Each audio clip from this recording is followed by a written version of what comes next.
इस बार के संबोधन में राष्ट्रपति जी ने जिस प्रकार से देश को दिशा दी थी, सरकार के विजन की व्याख्या की है, सरकार के मुखिया के नाते मैं उनका हृदय से आभारी हूं।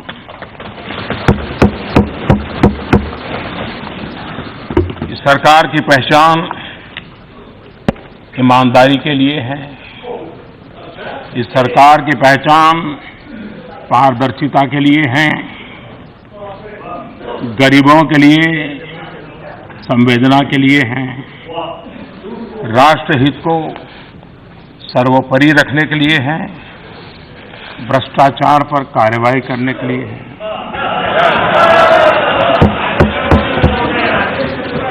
और तेज गति से काम करने के लिए है।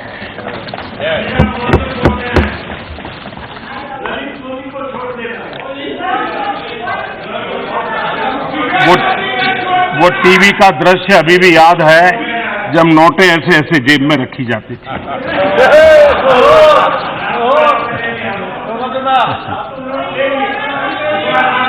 आज इस चर्चा में आदरणीय श्री मल्लिकार्जुन खड़गे जी, श्रीमान भर्तृहरि जी, श्री वेणुगोपाल जी, हरसिमरत जी कौर बादल, श्रीमान दिनेश त्रिवेदी जी, श्री मोहम्मद सलीम जी, श्रीमान सौमित्र खान जी, ऐसे अनेक सभी आदरणीय सदस्यों ने अपने विचार रखे हैं, अपनी राय रखी है। एक सार्थक चर्चा का प्रयास हुआ है और सदन ने इन सबको जिस प्रकार से सुना, उनकी बातों को प्रोत्साहित किया, इसलिए विचारों की अभिव्यक्ति वाले भी और विचारों को प्रोत्साहन देने वाले इस पूरे सदन का मैं धन्यवाद करता हूं।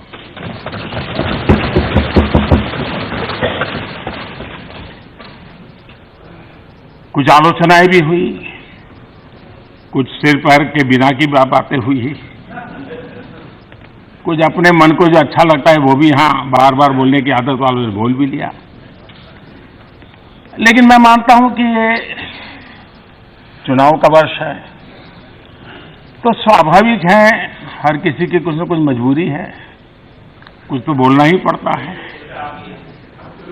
और इसलिए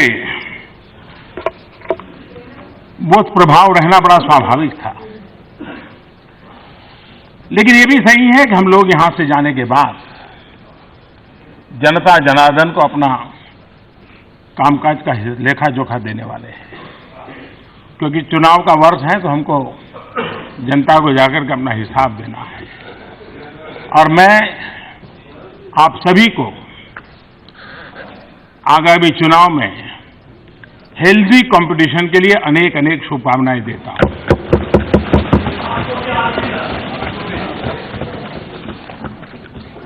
करोड़ों युवाओं का भी मैं अभिनंदन करना चाहता हूं जो इस शताब्दी में पहली बार इस चुनाव में पार्लियामेंट के लिए वोट देने वाले हैं। वे सभी अभिनंदन के अधिकारी हैं, क्योंकि वोट डालना या मताधिकार प्राप्त करना एक छोटी घटना नहीं है। और हमें भी हमारी इस नई पीढ़ी को जो पहली बार 21वीं शताब्दी के पार्लियामेंट के चुनाव के वोटर बनने वाले हैं, उनका स्वागत भी करना चाहिए, क्योंकि वे एक प्रकार से देश की नीति निर्धारक उस प्रक्रिया के वो हिस्सेदार बनने जा रहे हैं। और इसलिए मैं उन नए मतदाताओं को, उस युवाओं को अनेक अनेक बधाइयां देता हूं और मुझे विश्वास है कि नई पीढ़ी राष्ट्र को दिशा देने में अपनी महत्वपूर्ण भूमिका अदा करेगी। आदरणीय अध्यक्ष महोदय,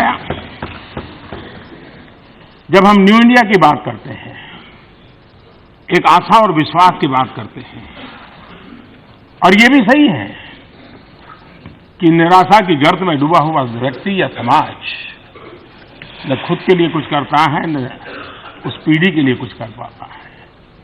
कर वो ही सकते हैं जो आशा और विश्वास से भरे हुए होते हैं।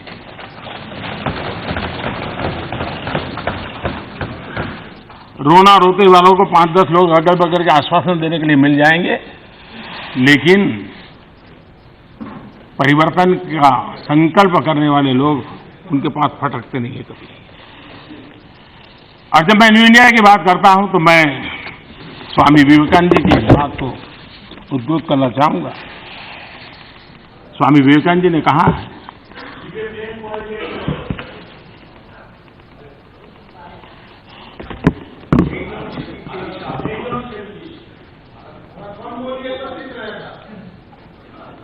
हो गया?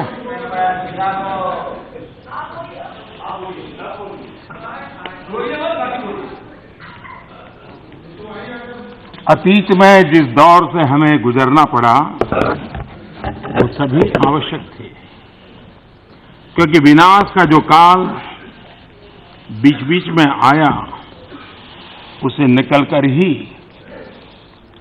भविष्य का भारत आ रहा है। वह अंकुरित हो चुका है, उसके नए पल्लव निकल चुके हैं और उस शक्तिशाली वृक्ष विशालकाय वृक्ष का उगना शुरू हो चुका है। विपरीत परिस्थितियों में विकास की आस, विश्वास यही देश को आगे ले जाता है। चुनौतियों को चुनौती देना ये देश का स्वभाव होता है, वही देश चुनौतियों को परास्त करता है। जो चुनौतियों से डर के भागते हैं वो नई नई चुनौतियों को मोल लेते हैं, और इसलिए चुनौतियों को ही चुनौती देना सामान्य मानवीय की देश की आशा अपेक्षाओं को पूर्ण करने में हम पूरी ताकत से जुटे हुए हैं। आज यहां 1947 से कुछ बातें बताई गई, अच्छी बात है, लेकिन कभी लगता है कि हम जब इतिहास की बात करते हैं तो 2 पीरियड की चर्चा करते हैं, BC एंड AD। आज जो मैंने भाषण सुना कि 47 से 14 तक, 47 से 14 तक, तो मुझे लगता है कि शायद BC और AD की उनकी अपनी व्याख्या है। BC की व्याख्या उनकी है बिफोर कांग्रेस, मतलब कि कांग्रेस के पहले कुछ नहीं था इस देश में, सब तबाह था, गर्त में था। और AD का मतलब है आफ्टर डायनेस्टी।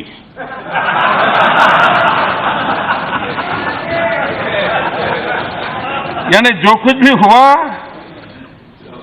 तो उन्हीं के बाद हुआ, लेकिन आखिर के किसी काम को कंपैरेटिव देखना ही पड़ता है, और वो बुरा है ऐसा मानने का कोई कारण नहीं। हमने इतना विचलित क्यों होना चाहिए? 4.5 साल पहले क्या होता था और आज क्या है, 4.5 साल में किस प्रकार से हम आगे बढ़े हैं। भारत 4.5 साल में 10वें 11 नंबर की अर्थव्यवस्था से आज 6ठे नंबर पर पहुंच गया। और ये भूलिए मत कि जब 11 नंबर पर पहुंचे थे तब इसी सदन में यहां पर बैठे हुए लोगों ने, जो कि आज वहां भी नहीं दिखते हैं, उन्होंने 11 पर पहुंचने का बड़ा गौरवगान किया था। मैं समझ नहीं पाता हूं जिनको 11 पर पहुंचने में गौरव दिखता था, उनको 6 पर पहुंचने में पीड़ा क्यों, दर्द क्यों? पहले की तुलना में सबसे ज्यादा फॉरेन डायरेक्ट इन्वेस्टमेंट आज भारत में आ रहा है। मेक इन इंडिया की ताकत मैन्युफैक्चरिंग के नए प्रतिमान प्रस्थापित कर रही है। दुनिया का दूसरा सबसे बड़ा स्टील प्रोड्यूसर आज भारत है। दुनिया का दूसरा सबसे बड़ा मोबाइल फोन बनाने वाला भारत है।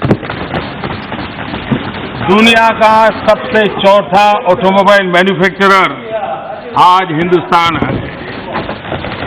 फसलों और दूध का रिकॉर्ड उत्पादन आज भारत कर रहा है। इंटरनेट डेटा सबसे सस्ता और इंटरनेट डेटा सबसे ज्यादा कंजम्पशन अगर दुनिया में कहीं है तो हिंदुस्तान है। स्टार्टअप इकोसिस्टम ने जिस प्रकार से अपनी जगह बनाई, अपनी जड़ें जमाई हैं, आज बड़ी बड़ी मल्टीनेशनल को भी वो चुनौती दे रही है। एविएशन सेक्टर सबसे तेज गति से आगे बढ़ रहा है, लेकिन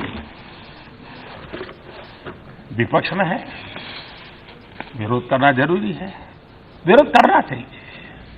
मोदी की आलोचना करनी चाहिए, हमारी नीतियों की आलोचना करनी चाहिए, अच्छी बात है, लोकतंत्र में बहुत जरूरी भी है। लेकिन मैं देख रहा हूं कि हम मोदी की आलोचना करते करते, बीजेपी की आलोचना करते करते देश की बुराई करने में लग जाते हैं। इससे हम में से किसी को भी गलती से भी देश की बुराई हो ऐसी बातें नहीं करनी चाहिए। बहुत सी बातें हैं। लंदन में जाकर के प्रेस कॉन्फ्रेंस कर करके देश की क्या इज्जत बढ़ा रहे हो, झूठी प्रेस कॉन्फ्रेंस करके, और आप मुझे पूछ रहे हो, यानी आज मुझे पूछ रहे हो कि क्या कौन कुछ नहीं कहा। अच्छा है मैं अपनी मर्यादा में रहूं, वही ज्यादा अच्छा है।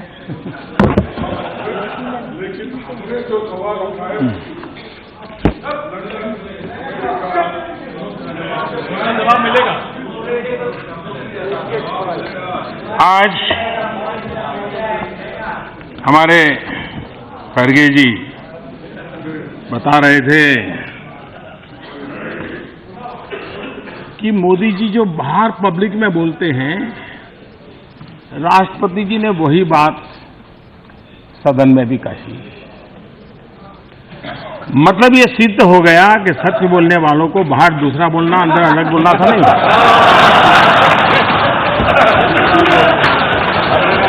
जो सच बोलता है वो बाहर भी वही बोलता है, अंदर भी वही बोलता है।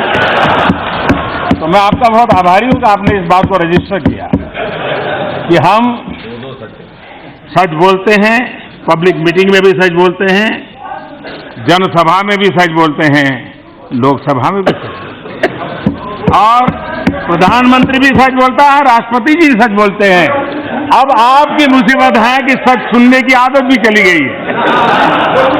आप इतना झूठ सुन चुके हो कि आपकी सच सुनने की आदत ही चली गई है। आपने कहा मोदी संस्थाओं को खत्म कर रहा है, बर्बाद कर रहा है। हमारे यहां एक कहावत है, उल्टा चोर चौकीदार को डांटे।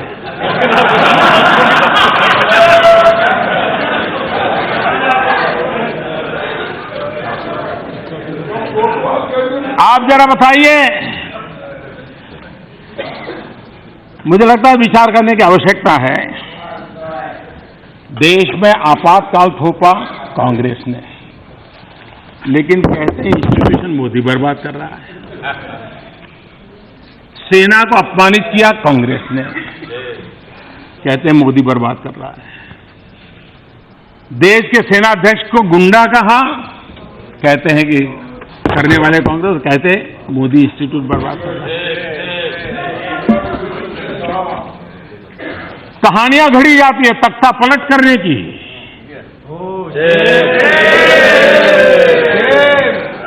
और कितना बड़ा हिंदुस्तान की सेना की इज्जत को आपने कितना बड़ा गहरा दांव दिया।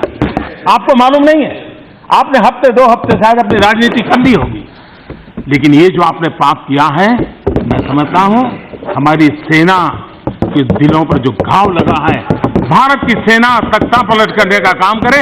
ये आजादी के इतने सालों में अच्छे दिन आए हो, बुरे दिन आए हो, वीक प्रधानमंत्री रहे हो, वीक गवर्नमेंट रही हो, एक सरकार रही हो, मिलीजुली सरकार, कभी देश की सेना ने ऐसा पाप नहीं किया। हम ये बातें कहते जस्ट अपनी राजनीति के लिए, और इसलिए और मैं मानता हूं कि बहुत बुरा किया हम लोगों ने। हमें जिम्मेवारी लोग हैं और शासन में बैठे लोगों के द्वारा इस प्रकार की बातें हो, और आप कहें कि हम संस्थाओं को बर्बाद करने में लगे हुए हैं। चुनाव आयोग, इस देश का चुनाव आयोग विश्व के लिए गौरव का केंद्र बन सकता है। छोटी मोटी शिकायतें रहने के बाद भी सभी राजनीतिक दल चुनाव आयोग की निर्णयों को मान करके चल रहे हैं। क्या हम उसको भी बर्बाद करके रहेंगे? हम आज उस पर बर्बाद करने में लगे हुए हैं। क्या हम उसकी दिशा में भी कुछ सोच सकते हैं क्या? उसी प्रकार से अपनी विफलता ईवीएम पर, अपनी विफलता, मैं तो हैरान हूं, देश बजट की चर्चा करता है और ये ईवीएम का रोना रो रहे थे। ये कितनी, यानी आप इतने डरे हुए, क्या हो क्या गया है आप लोगों को?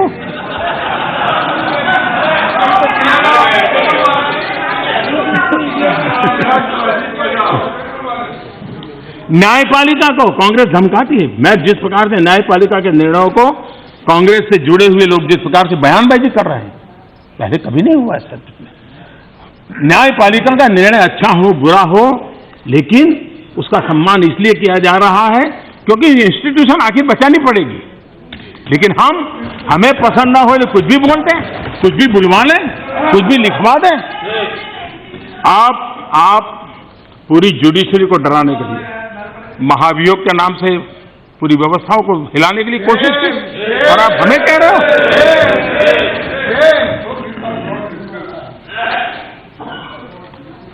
ये कांग्रेस पार्टी जिसने योजना आयोग को, प्लानिंग कमीशन को जोकरों का समूह कहा था, मालूम है ना किसने कहा था? आज आप प्लानिंग कमीशन के इतने गीत गा रहे थे, उसी प्लानिंग कमीशन को आपके भूतपूर्व प्रधानमंत्री ने जोकरों का समूह कहा था। इंस्टीट्यूशन का सम्मान, एक शब्द पकड़ लिया, लेकिन बाकी कुछ अपना तो कारोबार देखो जरा। 356 का दुरुपयोग 100 बार, करीब 100 बार आपने किया। चुनी हुई सरकारों को आपने बर्खास्त कर दिया, और श्रीमती इंदिरा गांधी ने अकेली ने 50 बार किया उसका उपयोग। 50 बार सरकारों को गिराया। और ये 2019 किस चीज की एनिवर्सरी याद करें?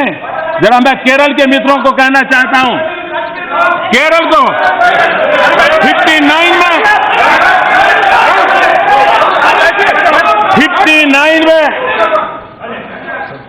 जब नेहरू जी प्रधानमंत्री थे और इंदिरा जी कांग्रेस की अध्यक्षा थी, वो केरल गई, पता नहीं क्या देखा, क्या पाया, क्या सुना। आते ही केरल की कम्युनिस्टों की चुनी हुई सरकार को बर्खास्त कर दिया। ये 2019 एनिवर्सरी है। आप संस्थाओं का मान सम्मान की बातें करते हो।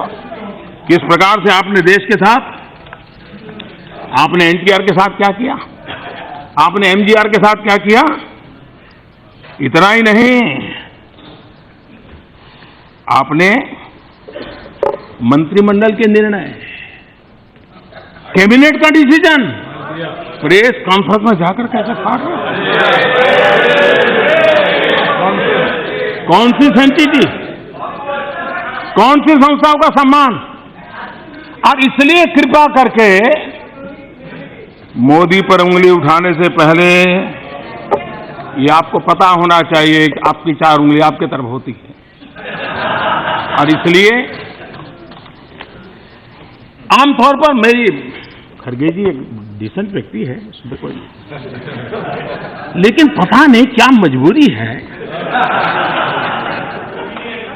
किस मुसीबत में फंसे हैं कि एक डिसेंट व्यक्ति हर बार डिसेंट, हर बार डिसेंट, हर बार डिसेंट।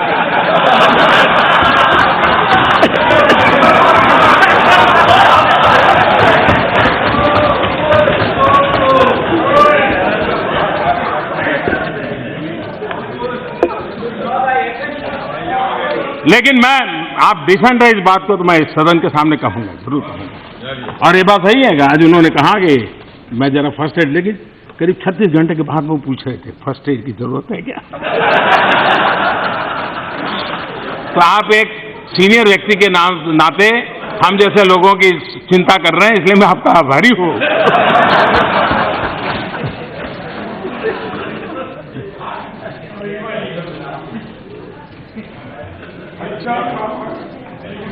अध्यक्ष महोदय जी, इन सारी मुसीबत के मूल में एक सबसे बड़ा कारण यह है कि एक गरीबी से उठा हुआ इंसान, जिसने कभी दिल्ली के गलियारे देखे नहीं थे, उसने इतनी बड़ी सल्तनत को चुनौती दे दी, वो पचा नहीं पा रहे।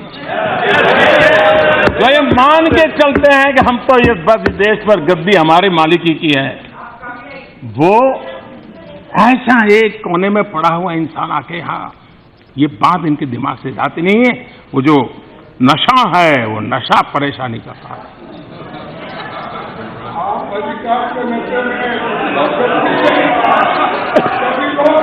एक्सेलेंसी, आदरणीय अध्यक्ष महोदय,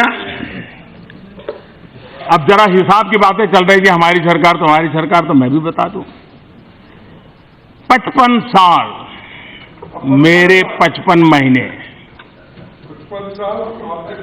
55 साल मेरे 55 महीने।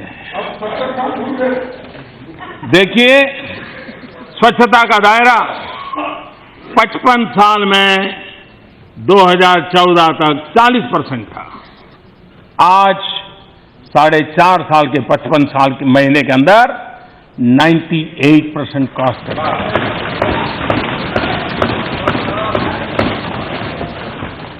4.5 साल में 10 करोड़ से ज्यादा शौचालय बने हैं। और जो लोग कहते हैं कि ये सरकार अमीरों के लिए है, मुझे खुशी है कि मेरे देश के 10 करोड़ अमीरों के लिए मैंने शौचालय बनाया। वही मेरे अमीर है, वही मेरा ईमान है, वही मेरी जिंदगी है। उन्हीं के लिए जीता हूं, उन्हीं के लिए यहां आया। गैस कनेक्शन 55 साल में 12 करोड़ गैस कनेक्शन, और 55 महीने में 13 करोड़ गैस कनेक्शन, और उसमें 6 करोड़ उज्ज्वला। काम किस गति से होता है और किसके लिए होता है, इसका आप अंदाज लगा सकते हैं। बैंकों का राष्ट्रीयकरण किया, गरीबों के नाम पे बातें की, राजनीति की, चुनाव जीतते गए, वोट बटोरते गए, लेकिन हमारे देश में 55 साल में 50% लोगों के बैंक के खाते थे। 55 महीने में अब वो 100% करने में हम यशस्वी हुए हैं। आपको तकलीफ होती है 18,000 गांवों में बिजली पहुंचाई, और आप आंकड़ा देते हैं, यानी 1947 के पहले इस देश के किसी गांव में बिजली नहीं थी। 1947 के पहले इस देश के किसी गांव में बिजली नहीं थे, वहीं शुरू कर रहे आप। वो बीसी और एडी वाली बात है। लेकिन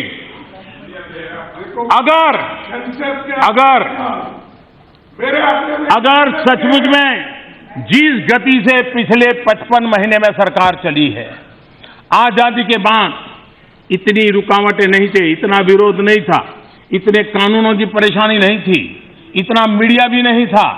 अगर उस समय आप चाहते काम करना, तो पहले 2 दशक में हिंदुस्तान के हर गांव में बिजली पहुंच जाती।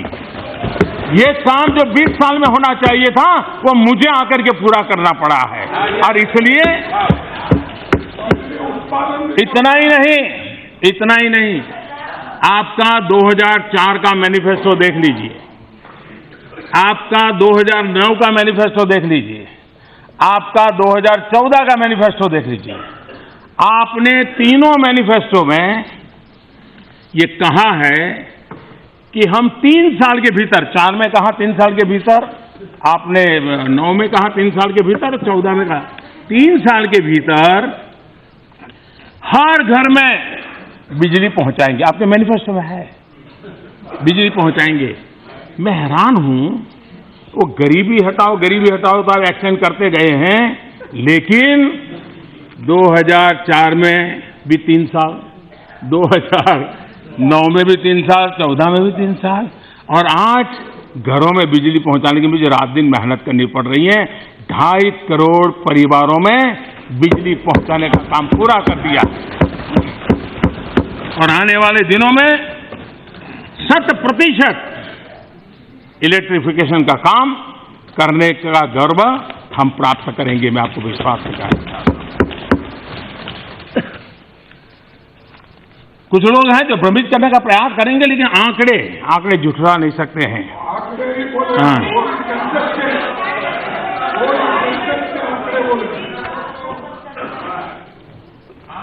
2014 में 30 साल के बाद देश की जनता ने पूर्ण बहुमत वाली सरकार चुनी है, और देश अनुभव करता है जब मिलावटी सरकार होती है तब क्या हाल होता है, और अब तो महामिलावट आने वाला है।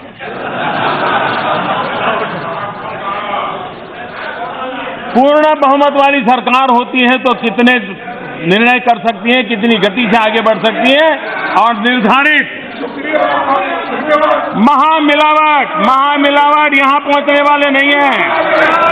ये महामिलावट आप कलकत्ते में इकट्ठा करो, देख लो, ये महामिलावट का हाल देखो।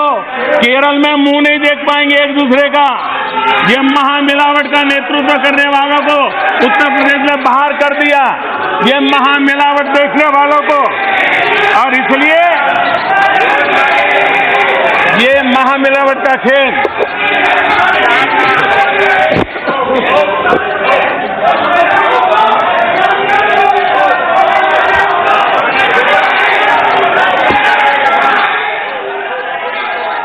अस्थिर सरकार,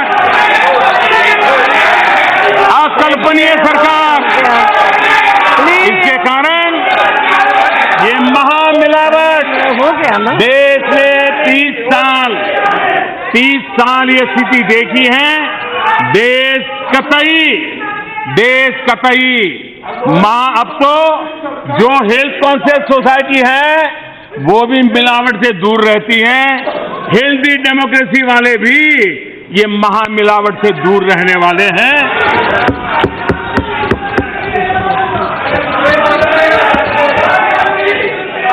जब बहुमत वाली सरकार होती है, देशवासियों के लिए समर्पित सरकार होती है, तो काम कैसे होता है। 2014 के पहले आपकी सरकार थी, गरीबों को घर मिलना चाहिए, ये 1947 से हर सरकार ने विचार किया है। लेकिन 2014 के पहले 5 साल आपकी सरकार ने 25 लाख घर बनाए, हमने 55 महीने के अंदर 1 करोड़ 30 लाख घर बना करके चाबी दे दी, और घर भी जिसमें शौचालय है, जिसमें बिजली है, जिसमें गैस का कनेक्शन है, ऐसे 4 दीवारियां बना करके काम पूरा नहीं कर रहे हैं। और आज वो बात आप जहां आपके लोग हैं वो भी आकर के कहते हैं कि मेरे इलाके में आवास अलॉटमेंट करवा दीजिए, और पैसे गरीब के खाते में सीधे जमा हो रहे हैं, बिचौलिए नहीं है।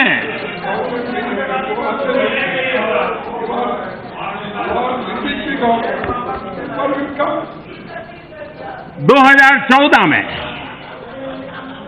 अब आपके घोषणा पत्र में 2004 में था, 2009 में था, और 2014 में भी था, और आपने कहा था कि वो भी आप ये 3 साल कहां से ले आए मुझे मालूम नहीं, आपका 3 साल का डेफिनेशन क्या है वो भी मुझे मालूम नहीं। 4 में भी कहा कि 3 साल में हर पंचायत को हम ऑप्टिकल फाइबर नेटवर्क से जोड़ेंगे, डिजिटल इंडिया की तरफ आगे बढ़ेंगे, 4 में कहा था। वही बात 9 में कही, वही बात 14 में कही। जब हम आए तब 59 विलेजेज में ऑप्टिकल फाइबर नेटवर्क पहुंचा था। यानी आइडिया नया। अब आप कहेंगे हमारी योजना, आपकी योजना मैनिफेस्टो में लिखा है, करेंगे, लिख दिया। 2004 से शुरू किया काम अपने, 2014 में पहुंचते पहुंचते 59 विलेजेज में ब्रॉडबैंड कनेक्टिविटी, 55 महीने की हमारी सरकार में 1,16,000 गांवों में ब्रॉडबैंड कनेक्टिविटी पहुंच गई।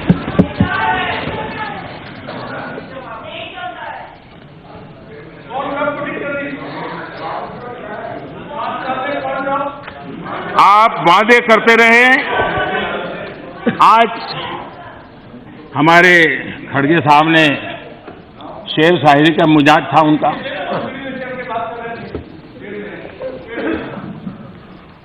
और हो सकता है कि कविता जो हुस्न से शुरू होती थी वो उनकी नजर गई। मुझे समझ नहीं आया कि उनको हुस्न वाली एक पंक्ति क्यों पसंद आई। लेकिन उसी कविता में अगर आपने जिस परिवेश से आप पैदा होकर के आए हैं, आपके परिवार ने जिस संघर्ष से आप निकला हुआ है, मैं जानता हूं और मैं गर्व करता हूं आपके परिवार के जीवन पर, अगर वो चीजें आपको याद रहती हैं तो हुस्न वाली पंक्ति है तरफ नजर नहीं जाती। अगर वो होता तो आपकी नजर जाती, और मुझे तो बहुत बराबर ये चीज दिन रात याद रहती है आप लोगों के कारण। उस कविता में लिखा है, जब कभी झूठ की बस्ती में सच को तड़पते देखा है, जब कभी झूठ की बस्ती में सच को तड़पते देखा है, तब मैंने अपने भीतर किसी बच्चे को सिसकते देखा। आपके झूठ के कारोबार से क्या होता है ये कविता में आपको दिखाई देना चाहिए, लेकिन वो नहीं दिखता। कांग्रेस वालों का धोखा है।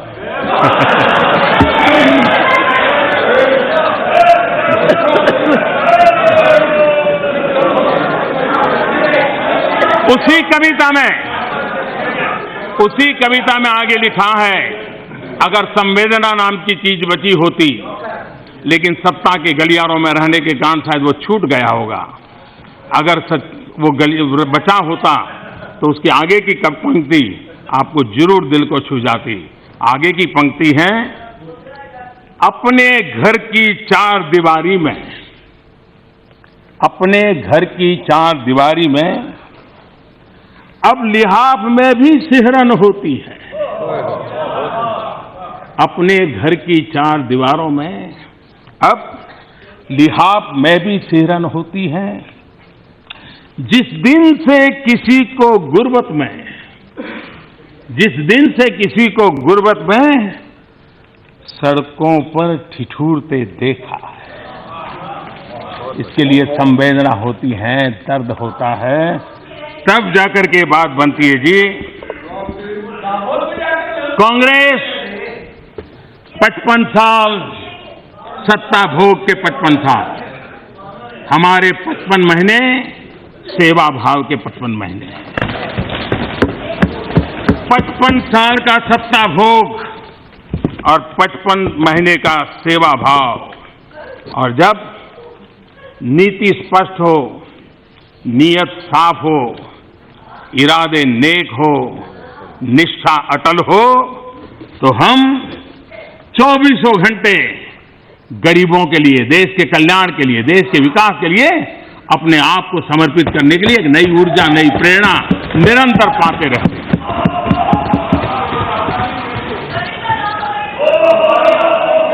आप किस प्रकार से काम करते हैं?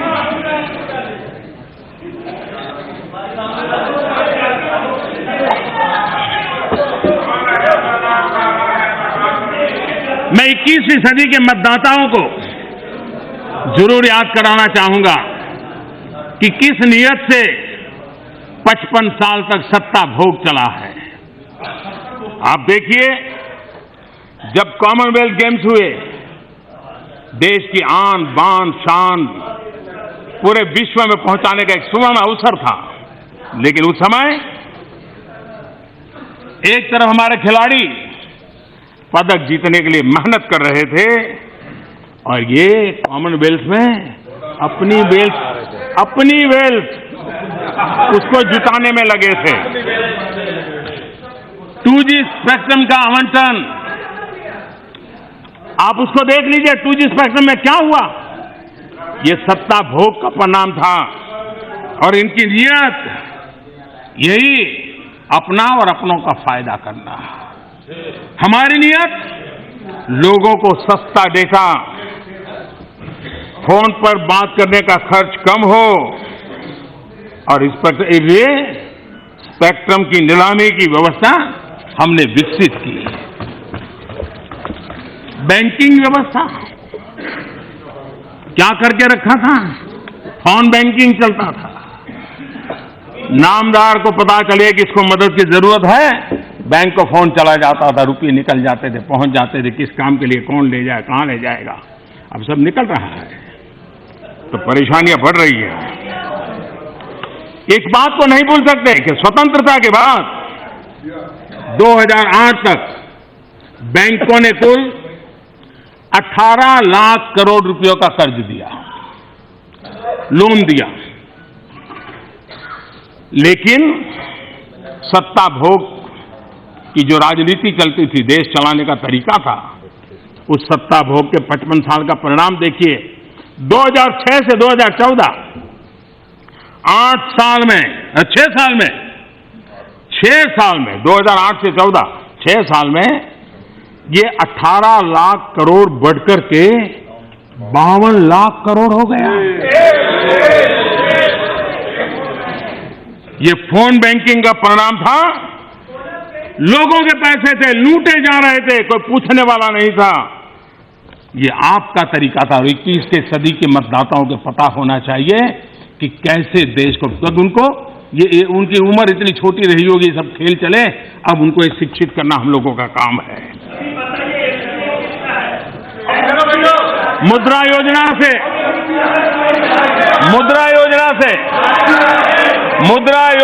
हमने 7 लाख करोड़, ये वही है जो 2014 में आप छोड़ के गए। ये तो ब्याज बढ़ रहा है, एक नया एनपीए नहीं बढ़ रहा है, ये आप छोड़ के गए उसका ब्याज बढ़ रहा है। और हमने कानून ऐसे लाए हैं कि 3 लाख करोड़ रुपया वापिस आना शुरू हुआ। हाँ, मुद्रा योजना 7 लाख करोड़ रुपये हमने मुद्रा योजना से दिया।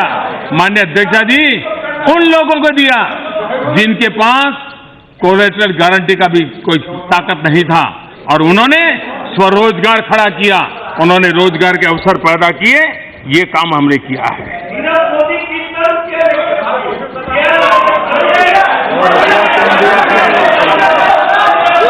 जो भाग गए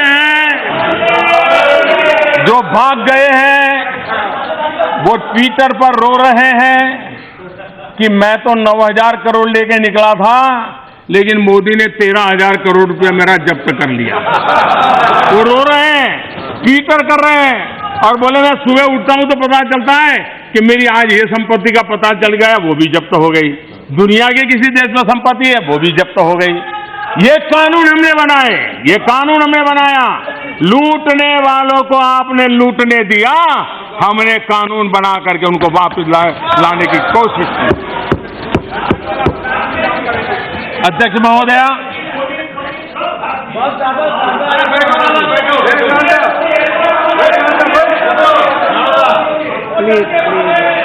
मुझे लगता है हमारे कांग्रेस के मित्रों ने कुछ काम आउटसोर्स कर दिए हैं।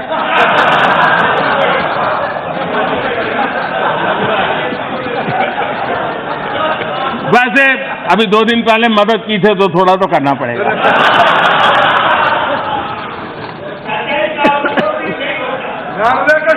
माननीय अध्यक्ष महोदय जी, कांग्रेस ने ये कहा, जब सर्जिकल स्ट्राइक की बात आई, मैं यहां उरी फिल्म की चर्चा नहीं कर रहा हूं, मैं सर्जिकल स्ट्राइक की बात कर रहा हूं।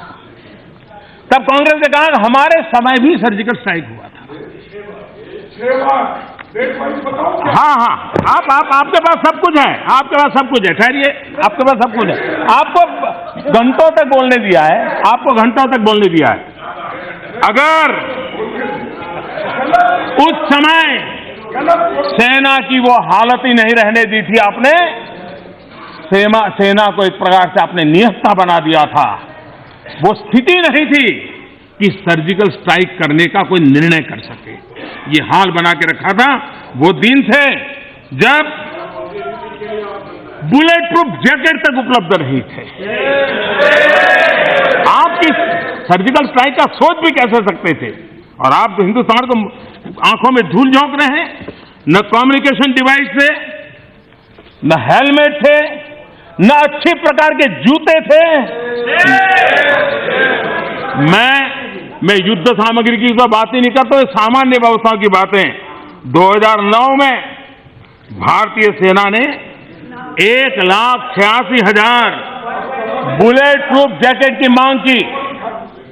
5 साल बाद भी 2014 तक बुलेट प्रूफ जैकेट नहीं खरीदी गई। अब वो सर्जिकल स्ट्राइक की बातें करते हैं। यह स्थिति जानने के बाद 2016 में हमने 50,000 बुलेट प्रूफ जैकेट की खरीदी की और 2018 में पूरी 1,86,000 बुलेट प्रूफ जैकेट हमने हमारे जवानों को पहुंचा दी है।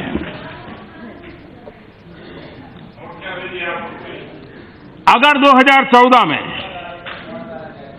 उसके बाद भी देश की जनता ज्यादा समझदार है, इसलिए गलती नहीं कर सकती, लेकिन 2014 के बाद भी यूपीए की सरकार बनी होती तो देश का गौरव तेजस लड़ाकू विमान वह जमीन पर ही खड़ा होता, वहां पार्किंग किया कर पड़ा होता, वो हवा में नहीं जाता।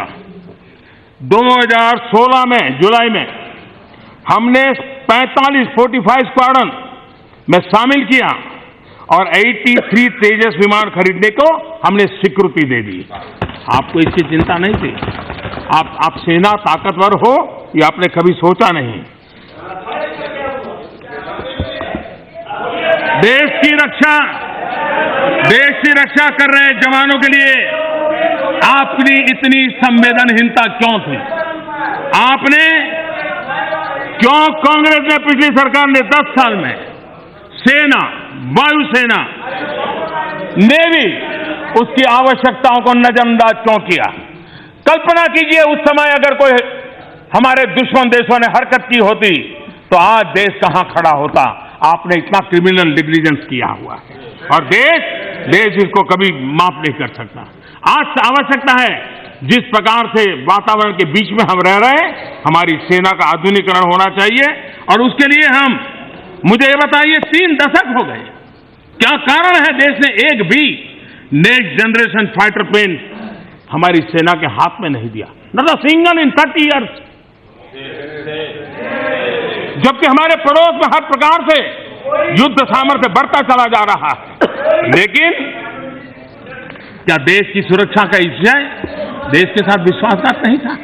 क्या इसकी कोई जिम्मेवारी नहीं है? दादा को राफेल के लिए सुनना है ना। एक आरोप का जवाब निर्मला जी ने गिन करके दिया। सुप्रीम कोर्ट ने हर पहलू को तलाश करके देखा है और सवाल यह है कि कांग्रेस पार्टी नहीं चाहती है कि देश की सेना के हाथ में हमारी वायुसेना मजबूत हो। मैं गंभीर आरोप लगा रहा हूं, कांग्रेस पार्टी चाहती नहीं है कि हमारी वायुसेना मजबूत हो। आप राफेल का सौदा रद्द हो, इसके पीछे किसकी भलाई के लिए लगे हो? आप किस कंपनी की भलाई के लिए खेल खेल रहे हो? कौन लोग हैं जिन्होंने आपको ले जाया है? आप इस प्रकार से देश की सेना के साथ ये व्यवहार करते हो।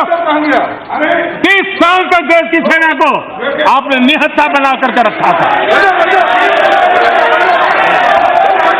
और इतिहास गवाह है।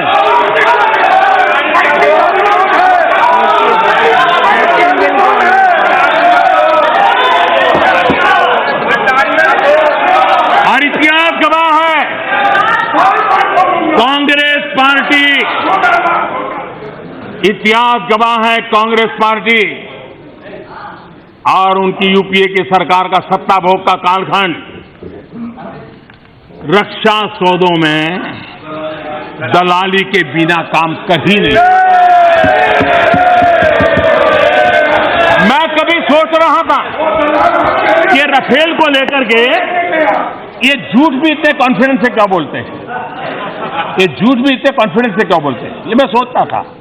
तो जब मैं डिटेल देखने लगा तो मुझे पता चला कि वो ये मान के चले हैं कि पिछले 55 साल में सत्ता भोग के काल में एक भी रक्षा सौदा बिना दलाली हुआ ही नहीं।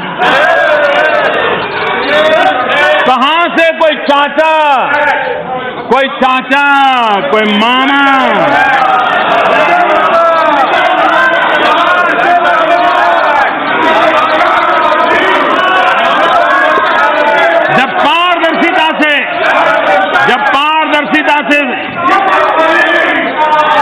जब पारदर्शिता से ईमानदारी से देश की वायुसेना को मजबूत करने का काम हो रहा है, तब माननीय अध्यक्ष जी ये कांग्रेस के लोग जरा बौखला जाते हैं। सच उनको सुनने की आदत रही नहीं है और अब परेशानी है, चेहरे उतरे हुए हैं और कारण यही है क्योंकि अब राजदार को पकड़ करके लाए गए हैं। एक नहीं, दो नहीं, तीन राजदार। अब आपकी चिंता है कैसे पकड़े जाते हैं, कैसे लाए जाते हैं, कैसे पूछा जाता है और चिट्ठियां पकड़ाई जाती है, छुप के चिट्ठियां पकड़ाई जाती है। और इसलिए आपकी बेचैनी मैं समझ सकता हूं। जहां तक काले धन का सवाल है, भ्रष्टाचार का सवाल है, हम आज भी प्रतिबद्ध हैं जीरो टॉलरेंस के साथ। ये दिमक की तरह भ्रष्टाचार ने देश को तबाह किया है। यहां कोई व्यक्ति ऐसा नहीं होगा जो नहीं चाहता होगा कि देश में भ्रष्टाचार खत्म ना हो। हर कोई चाहता है कि भ्रष्टाचार खत्म हो, लेकिन किसी न किसी के हाथ पैर कहीं फंसे हुए थे, इसलिए चाहते हुए भी कर नहीं पाते थे। हमारा कोई बैगेज नहीं है, न हमें किसी पर एहसान करना है, न किसी के एहसान पर हम जिंदा हैं। हम तो 125 करोड़ देशवासियों के आशीर्वाद से जिंदा है और इसलिए जी जान से काला धन हो, भ्रष्टाचार हो, उसके खिलाफ लड़ाई लड़ने का माजा रखते हैं और अभी तक पीछे नहीं हटे हैं और उन प्रक्रियाओं को कर रहे हैं। 8 करोड़ लोगों को जो इसका व्यवस्था में थे, जो दलाली लेते थे, आधार की व्यवस्था से 8 करोड़ लोगों को बाहर कर दिया। क्या किया दादा? ये किया। बेनामी संपत्ति कानून तो कितने साल पहले बना पड़ा था, लेकिन पार्लियामेंट में बहस कर ली, दुनिया को मैसेज दे दिया, वोट बटोर लिए, लेकिन उसको आगे ही नहीं बढ़ाया गया, इसी प्रकार के रखा गया। हमने आकर के कानून किया और बेनामी संपत्तियां जब्त हो रही है, उसी के कारण लोग परेशान हैं और प्रॉपर्टी निकल रही है कहां।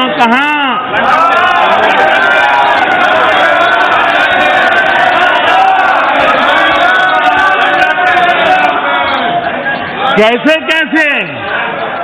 कौन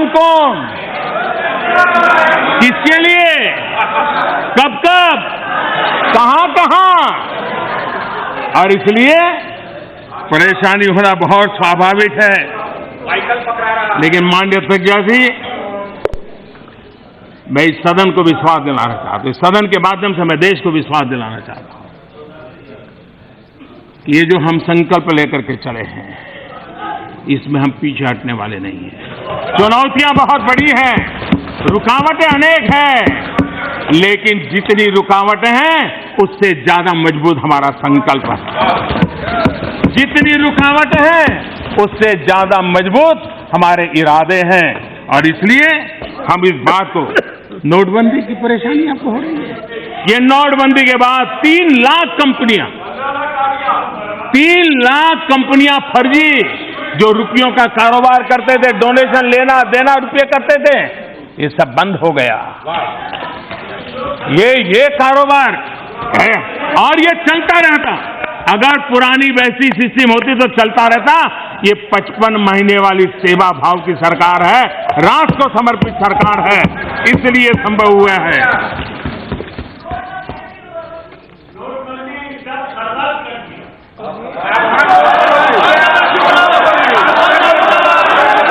आईबीसी कानून 3 लाख करोड़ रुपया वैसे वापिस आए।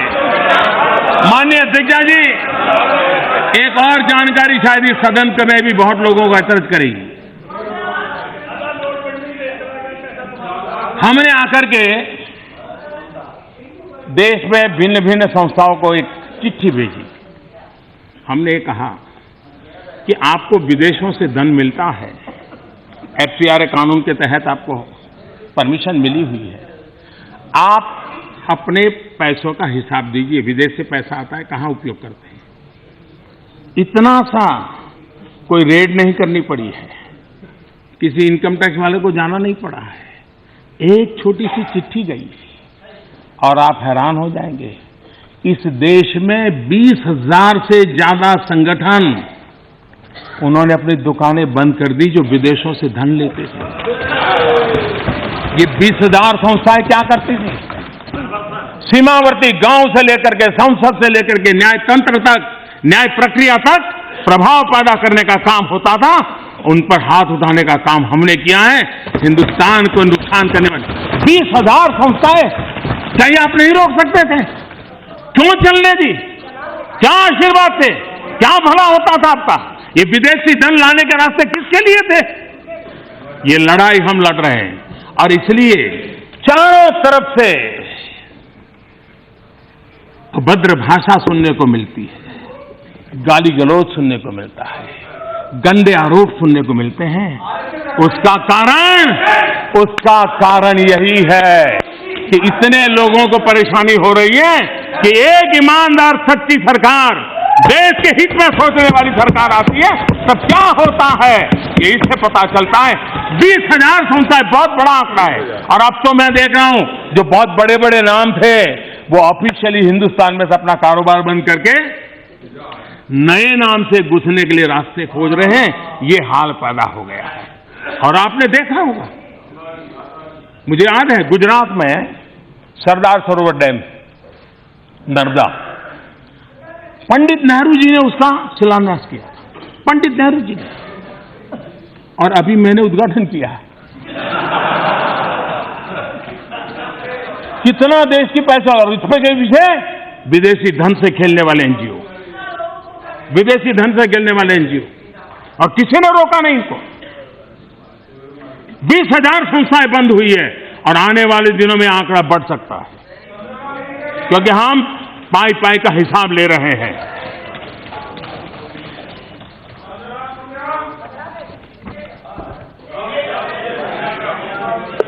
अध्यक्ष महोदया,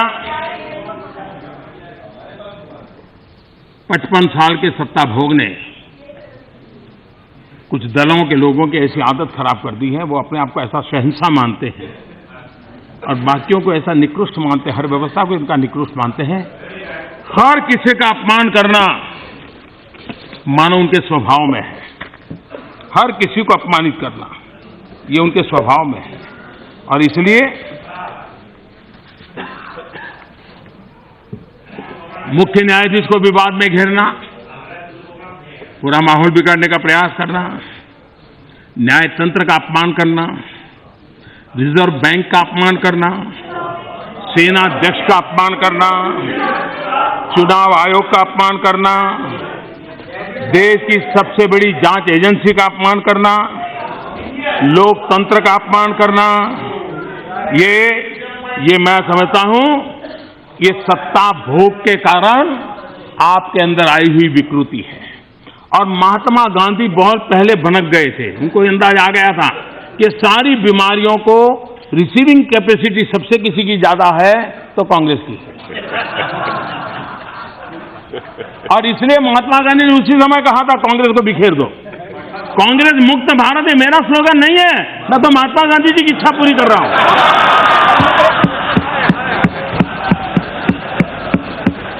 और 150 साल है महात्मा गांधी जी के, ये श्रद्धांजलि के रूप में ये काम करना ही करना है।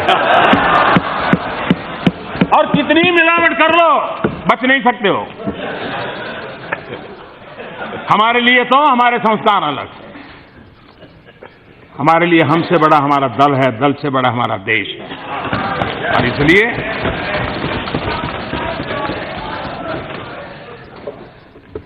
माननीय अध्यक्ष जी, संविधान संस्थाओं का अपमान, भ्रष्टाचार, वंशवाद,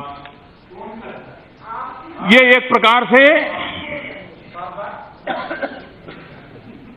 कांग्रेस के साथियों ने भी ये मिलावट कल्चर स्वीकार कर लिया है। वंशवाद के बाहर उनका एक भी साथी नहीं रह सकता है, एक भी नहीं, क्योंकि उनके लिए एक संस्कार बन गया है, ये उनकी संस्कृति बन गई है। और इसलिए उनके लिए जम करके, और इसलिए ये महामिलावट का खेल को बड़ा आसानी से किया जा सकता है, क्योंकि सभी वंशवादी हैं, करीब करीब ठोक में सब बेल पर हैं, तो बड़ा स्वाभाविक है फिर।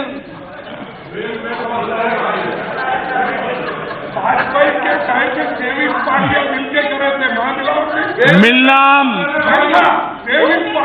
और पूर्ण बहुमत की सरकार, अटल जी को भी, अगर अटल बिहारी वाजपेयी जी को भी मुझसे ज्यादा अगर पूर्ण बहुमत मिला होता तो आज देश कहां से कहां पहुंच गया होगा, हम जानते हैं। और जो आज आपके पास आए ना, वो उस समय भी हमारे पास थे, और उस समय भी उन्होंने ऐसा ही धोखा किया था। ये धोखेबाज लोगों को लेकर के हम मिलावटी कल्चर से देश का महामिलावट करते रहो। हाँ,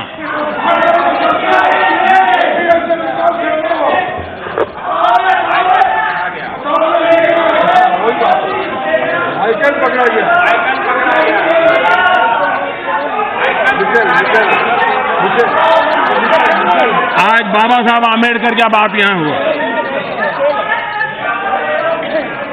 आज बाबा साहब आम्बेडकर का उल्लेख हुआ।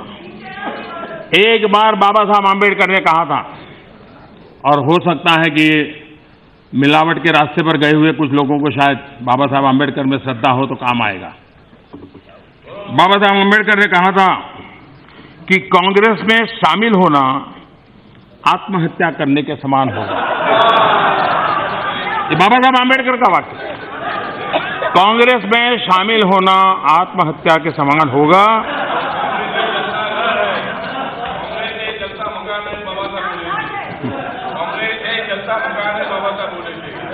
अध्यक्ष महोदय जी, आज यहां सदन में ये ड्राफ्टिंग कमेटी का चेयरमैन कांग्रेस ने ही किया, तुमने किया, मोदी जी ने किया।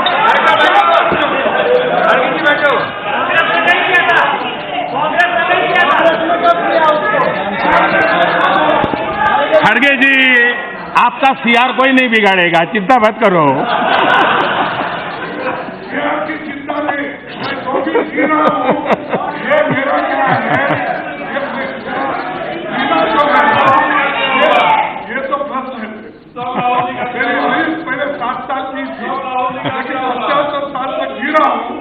आप शतायु होना है, आपको शतायु होना है। हाँ, हमारी शुभकामनाएं आपके साथ है। अध्यक्ष महोदय जी, आज यहां सदन में महंगाई को लेकर भी कुछ बातें हुई, हकीकतों से बिल्कुल परे, सच्चाई से परे। मैं उन सबको याद दिलाना चाहता हूं, हमारे देश में 2 गाने बड़े प्रसिद्ध हुए थे सिनेमा में। एक था बाकी कुछ बचा तो महंगाई मार गई, एक गाना था। और दूसरा गाना था महंगाई का जो पॉपुलर हुआ था, महंगाई डायन खाए जात है, महंगाई डायन खाते जाते हैं। अब ये दोनों गीत किस कार्यकाल के हैं?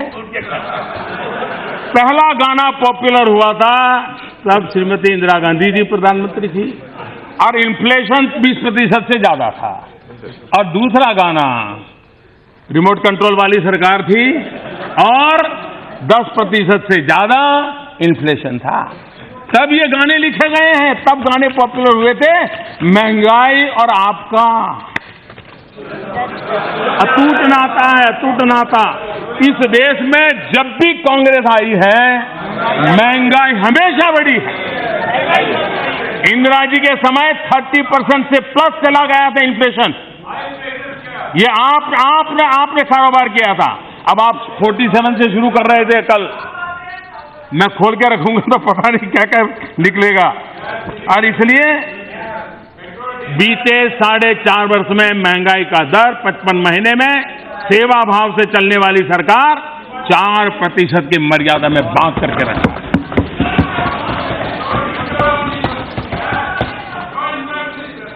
मध्यम वर्गीय समाज के लिए बहुत सारी मदद करने का काम हमारी सरकार लगातार करती रही है, क्योंकि देश में जिस प्रकार से आर्थिक गतिविधि आई है, मध्यम वर्ग की आशा अपेक्षाएं बढ़ना बहुत स्वाभाविक है। और मैं मानता हूं वो किसी भी देश के प्रगति के विकास के लिए बहुत अनिवार्य अंग है, जो आज देश 55 महीने में अनुभव कर रहा है। नए नए एस्पिरेशंस, नई नई अपेक्षाएं, नई नई आकांक्षाएं, ये विकास की सबसे बड़ी निशानी होती है जो आज देश में नजर आ रहा है। कुछ लोगों को आशा अपेक्षाएं ये बोझ लग रही है। मैं इसको गौरव से देखता हूं, क्योंकि वह दौड़ने की ताकत देती है, नया करने की प्रेरणा देती है। जीएसटी के बाद जरूरी सामान टैक्स के दायरे से हमने बाहर करने का काम किया है। आप याद कीजिए, दूध पर भी आप टैक्स लेते थे, न जाने कैसी कैसी चीजों पर टैक्स लेते थे। वो दिन आपको तो बोलने का हक ही नहीं है। और एवरेज टैक्स जीएसटी के पहले 30% से ज्यादा हुआ करता था। और आप ऐसी बातें बताते हो जैसे मतलब, और जीएसटी काउंसिल निर्णय करती है जिसमें आपके दल के लोग भी होते हैं, आपके दल के मुख्यमंत्री और आपकी सरकार के लोग भी होते हैं। आज 99% सामान 18% या उससे नीचे आया है।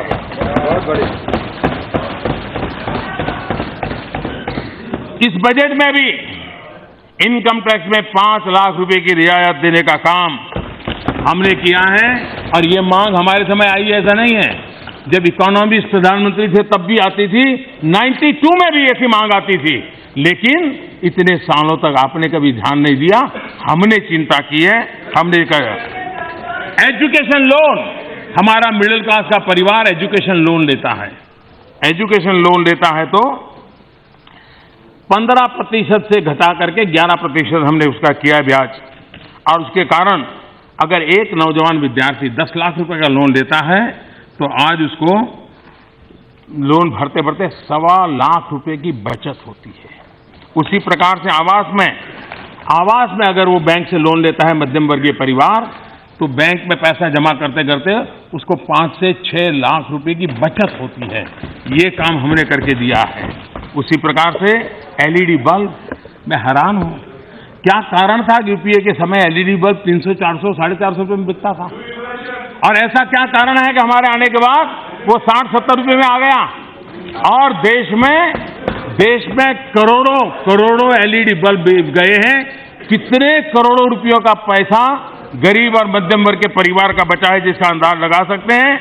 और इस एलईडी बल्ब के कारण देश में 50,000 करोड़ रुपए का बिजली बिल कम हुआ है, जो 50,000 करोड़ रुपया प्रति वर्ष मध्यम वर्ग परिवार के जेब में बचा हुआ है।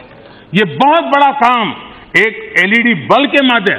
अगर 50,000 करोड़ रुपए का मैं पैकेज घोषित करता तो मीडिया में 24 घंटे चर्चा चलती, हर अखबार पर हेडलाइन होती। ये काम आराम से 50,000 करोड़ रुपए बचा करके देश के मध्यम वर्गीय परिवार की मदद करने का काम हमारी सरकार ने किया। दिल की बीमारी के स्टेंट कितने महंगे थे, सस्ते कर दिए। नी प्लांट, उसका काम कितना सस्ता हो गया, ये करके दिखाया। हमने मुफ्त में डायलिसिस सुविधा डिस्ट्रिक्ट लेवल तक ले गए हैं। पहले गरीब व्यक्ति को डायलिसिस के लिए 2-2 हजार रुपया, 3-3 हजार रुपया खर्च करना पड़ता था। आज मुफ्त में उसकी सुविधा देने का काम किया है। 5,000 से ज्यादा जन औषधि केंद्र हमने शुरू किए हैं।